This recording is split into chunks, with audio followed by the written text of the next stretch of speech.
বন্ধুরা, আজকে রান্না করে নিয়েছি আলু বেগুন দিয়ে কাতলা মাছের ঝোল। একঘেয়েমি আলু বেগুনের ঝোল খেতে ভালো লাগে না, তাই একটু অন্যরকম রান্না করে নিলাম। পুরো ভিডিওটা দেখবে। কাতলা মাছের পিসগুলি নিয়ে নিলাম, লবণ হলুদ মেখে নেব।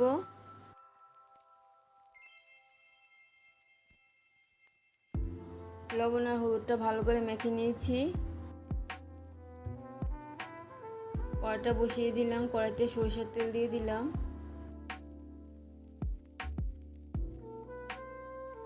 তেলটা ভালো করে গরম হয়ে গেলে মাছের পিসগুলি দিয়ে দেব। তেলটা গরম হয়ে গেছে, মাছের পিসগুলি দিয়ে দিচ্ছি। আমি মাছের লেজটা এরকমভাবেই প্রথমে দেই।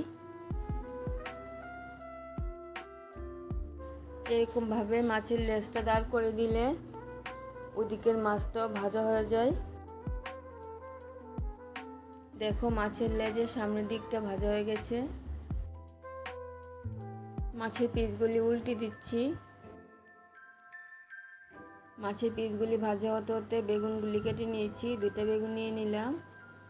বেগুনগুলি কেটে জলে ভিজিয়ে রেখে দিলাম। আর আলুগুলিও কেটে নিয়েছি। আলুগুলি ধুয়ে জলে ভিজিয়ে রেখে দিলাম। আলুটাও পাতলা করে কেটে নিয়েছি। মশলাটাও পেস্ট করে নিচ্ছি। জিরে গুঁড়ো, ধনে গুঁড়ো আর কাঁচা লঙ্কা একসাথে পেস্ট করে নেব। মাছের পিসগুলি ভাজা হয়ে গেছে, নামিয়ে নেব। বেগুনগুলি ধুয়ে নিয়েছি। মাছ ভাজার তেলটার মধ্যে বেগুনগুলি ভেজে নেব। বেগুনটা দিয়ে দিচ্ছি। সবগুলি বেগুন দিয়ে দিলাম। হলুদ দিয়ে বেগুনটা ভালো করে ভেজে নেব।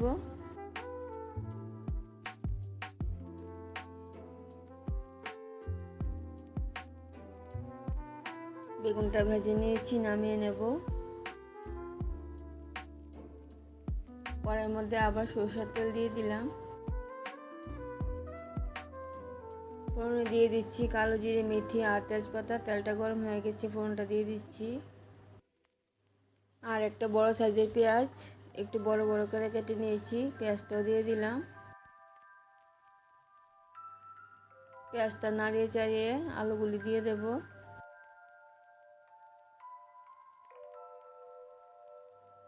আলুটা দিয়ে দিচ্ছি। তোমরা চাইলে আলুটা আলাদা ভেজে রান্না করে নিতে পারো, আমি এইভাবে রান্না করে নিচ্ছি। পেঁয়াজের সাথে আলুটা ভেজে নেব।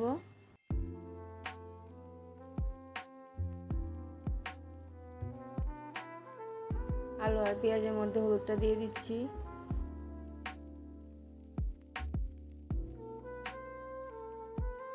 হলুদ দিয়ে আলু আর পেঁয়াজ ভালো করে ভেজে নিয়েছি। মশলাটা দিয়ে দেব। মশলাটা দিয়ে দিচ্ছি।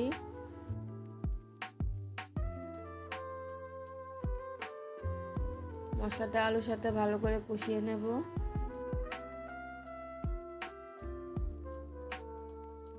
মশলাটা ভালো করে কষিয়ে নিচ্ছি।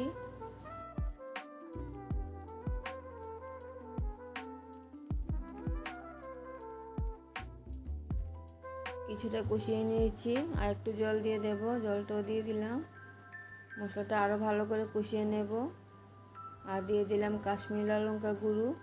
সব কিছু ভালো করে মিশিয়ে ভালো করে কষিয়ে নেব।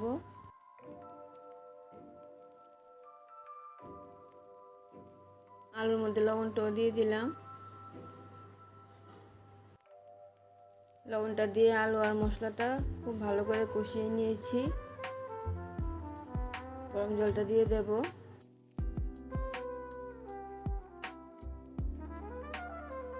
গরম জলটা দিয়ে দিচ্ছি।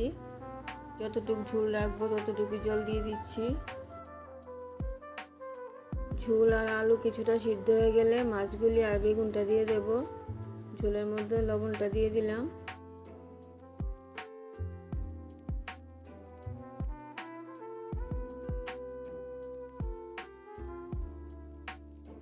ঝোল আর আলু অনেকটাই সিদ্ধ হয়ে গেছে। মাছের পিসগুলি দিয়ে দিচ্ছি। বেগুনগুলিও দিয়ে দিলাম।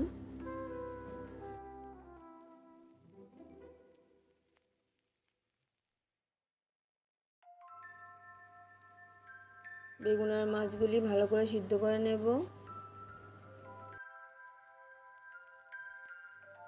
আমার কাতলা মাছের এই রেসিপিটা যদি তোমাদের ভালো লেগে থাকে তাহলে আমার চ্যানেলটাকে সাবস্ক্রাইব করবে, আমার পাশে থাকবে, লাইক কমেন্ট শেয়ার করবে। আলুগুলিও সিদ্ধ হয়ে গেছে। তোমরা যদি গরম মশলা দিতে চাও তাহলে দিয়ে দেবে। আলু বেগুন দিয়ে কাতলা মাছের ঝোল একদম কমপ্লিট হয়ে গেছে। তোমরা বানিয়ে নেবে, দারুণ খেতে হয়েছে। আবার দেখা হচ্ছে পরে ভিডিওতে। সবাই ভালো থাকবে, সুস্থ থাকবে। ধন্যবাদ সবাইকে।